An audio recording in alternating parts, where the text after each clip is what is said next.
Malawi's forests about 28%, which is quite low. This is because of the deforestation that we have experienced over the years. If you go in most areas, you find that where there is a graveyards, there are also some trees. People don't cut trees in the graveyards. This time people are cutting trees in the graveyards because of the shortage of trees, but otherwise in the past, the graveyards have always been associated with forests. Join the International Food Policy Research Institute in Lilongwe, Malawi to learn about the important linkages between energy, water, and food.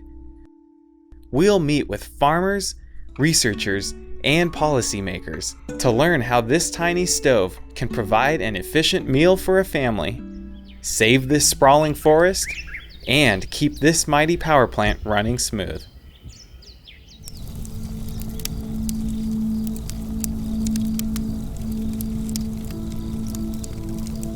Most Malawians depend on biomass as their primary source of energy for cooking and heating. There is a vicious circle. There is interlinkages between agriculture, water, and energy. In the Shiro River Basin, where we were generating our hydropower electricity, there is deforestation. People are cutting down trees for energy purposes, for firewood or production of charcoal, and is resulting in siltation in Shiro River and interrupting our hydropower generation.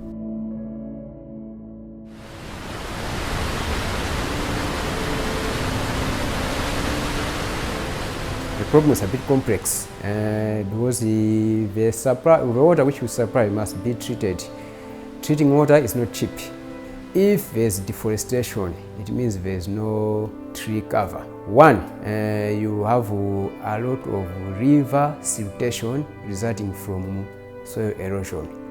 Now with river siltation, it means the water quantity is being depleted.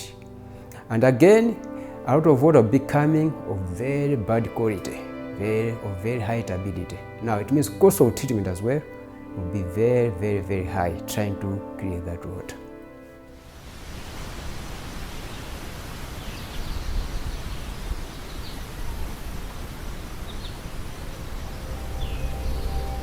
When you're looking at the agriculture, you need to use the agricultural resources, for instance land, in a sustainable manner and with intelligence. If we actually keep on uprooting nutrients from the soils without taking care of the soils, actually there is that reduction in the soil water holding capacity. And if we do that, in terms of the water that will be available for use in the other sectors, it might not be there. So it means we will not use the nutrients or the resources sustainably. So there is need that we should be collaborating. It is a known fact that Malawi will be relying on charcoal and firewood for the foreseeable future. So what is important at the moment, what is critical, is for us to promote sustainable use of these resources. I'm talking about our trees, our forests. So that's where the cookstoves come in.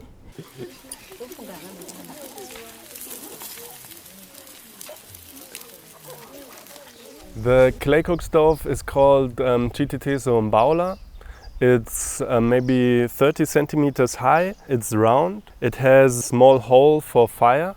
And on the upper side of the cook stove, there are handles where you can lift the cook stoves, and there are also three little knots where you can put the pot on. The smoke can go out there. That's important for the cook stove and for its efficiency.